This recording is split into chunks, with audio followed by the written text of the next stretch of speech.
21st proposed amendment, they did it differently.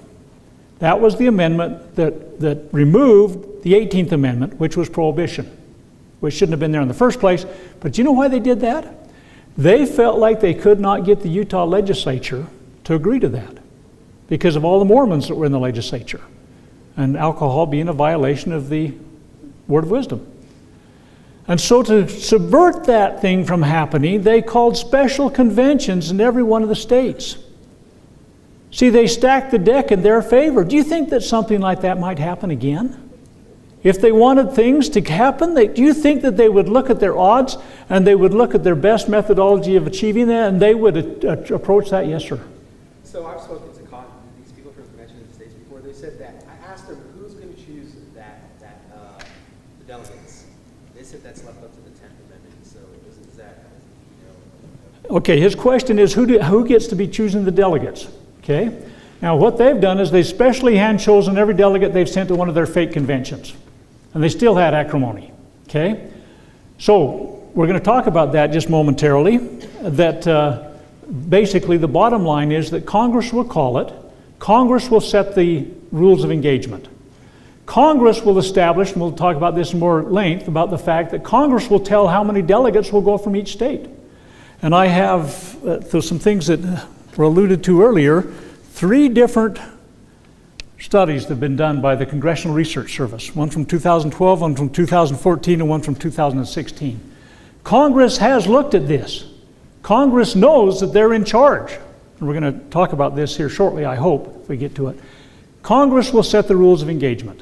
They will say how many delegates come. Their current thought is that it will probably be based upon electoral college representation. California will get 55 delegates, Wyoming will get 3. And you can figure out Utah gets 6 and all that kind of stuff. Fact of the matter is that Congress will say, California will probably choose who they're going to choose, won't they? Their 55 delegates will probably come from the gene pool that they've got. Think about that for a minute. Who have they been sending to be governor of their state? To be senator from their state? What did they do in the last election? People, we need to be smarter than this. Utah's 6 votes are only going to be 10% of what California's going to have. Okay? So if California chooses their delegates, they'll probably have 55 at best for this process. These 3 studies said, well, that's maybe, it stacks the deck a little bit in favor of the smaller states. We maybe ought to just have it based upon population. That would mean that Wyoming would probably get 1 vote. So would Montana, so would South Dakota, so would North Dakota. We might get 3, okay? So you get the idea how this would work. And so there's a truism. You think about this for a second. Go home and ponder this before you go to sleep at night. It'll give you nightmares. Here's a truism. The higher the population density, the higher the propensity for socialism. Okay, can you see that? Do you see that in Salt Lake City versus Panguitch?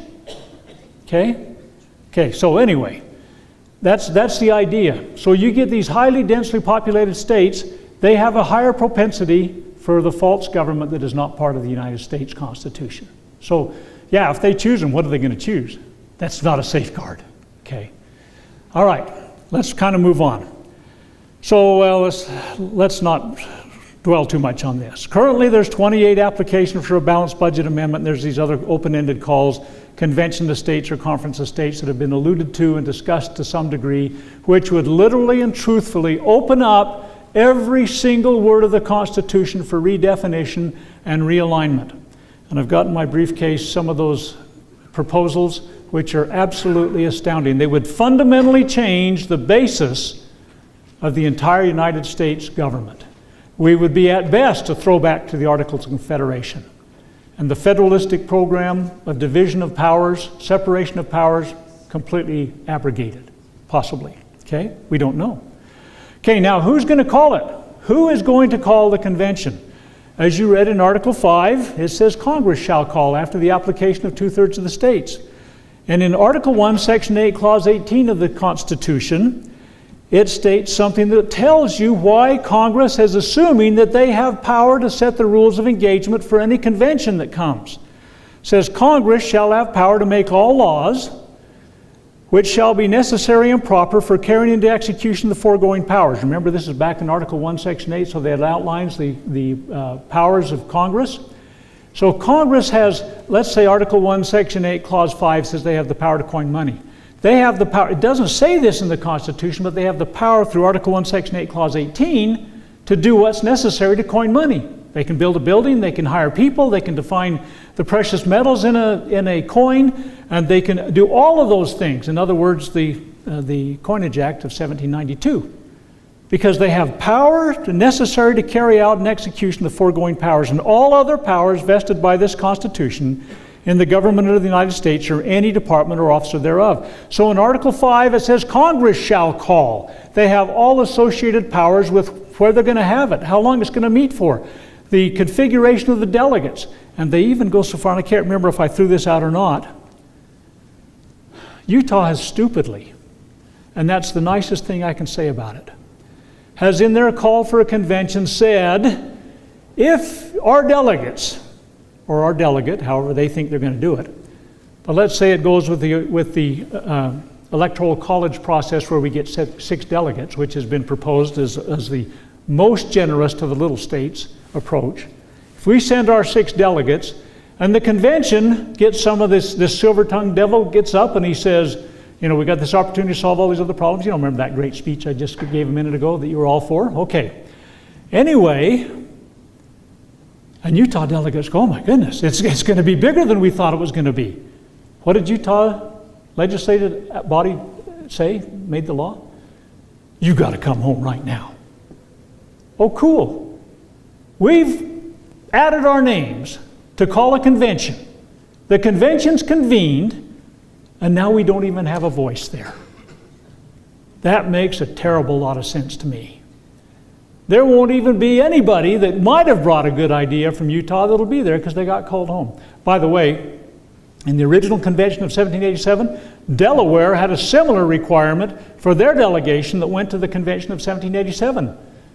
And when they said, yeah, we're going to write a new constitution, Delaware had instructions, if they were going to do more than revise the then existing constitution, they were to get up and leave. Delaware stayed. And they participated all the way through. Okay? Anyway. Oh yeah, but we're going to fine them, we're going to put them in jail, we're going to excommunicate them from our state, whatever we're going to do if they ever do something we don't want them to. This stuff, the Congressional Research Service reports have suggested to the Congress, and it is currently their thought, that they will put something in the call to convention for protection for all delegates, similar to Article 1, Section 6 of the United States Constitution, which says that they can't be penalized or in any way punished for something they do at the convention. Holy cow. We are so, it's one of our many, many delusions. Okay. So, I'm gonna have to, oh, here's an interesting one. Have I got to go soon? Dang it, 2 minutes? Okay. All right, guys, this is serious. My grandkids' future is at stake in this, and I'm pretty viciously in favor of my grandkids. And yours too, by the way, even if you don't have them.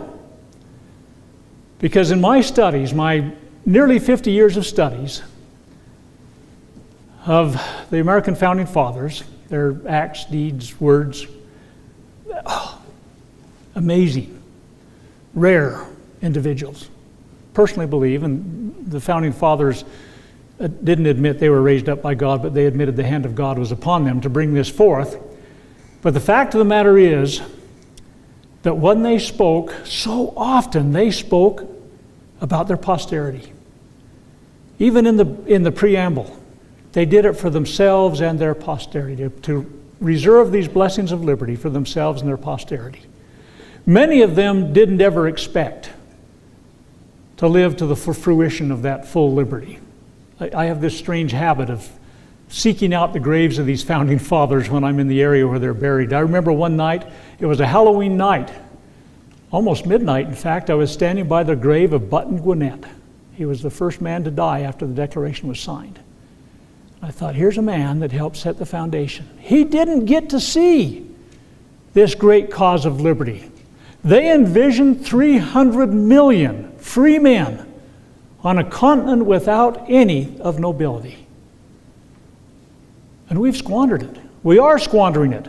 This effort to change it is the most highly organized, cleverly disguised, and powerfully promoted effort that has ever been done in this country to completely eliminate this magnificent charter of our liberty, this title of liberty that we've been given. And I would hope and pray that the numbers that are here might multiply themselves by thousands, because truly I believe the heavenly hosts are with us. They that be with us are more than they that be with them, truly. And what's interesting to me, that last year, when the big guns were brought in from all across the country to support a change in the Constitution, in 2 different meetings that were highly organized, cleverly disguised, and powerfully promoted, on the radio and the newspapers and everything else, they didn't have as many people at that as we've got here tonight. And these were people that were nationally prominent that they brought. You just came to hear Janine and me. In our opinion, although it might be with the founders, is not nearly as important as the very fact of what we have been granted at such great cost. This liberty is at stake. And I hope and pray that you will put every effort into preserving this, so that not only yourselves, but your posterity might enjoy this. Again, I thank you for being here, and I consider you wonderful friends. Please stay healthy. I need all the friends I can get. Let's go do it. Thank you.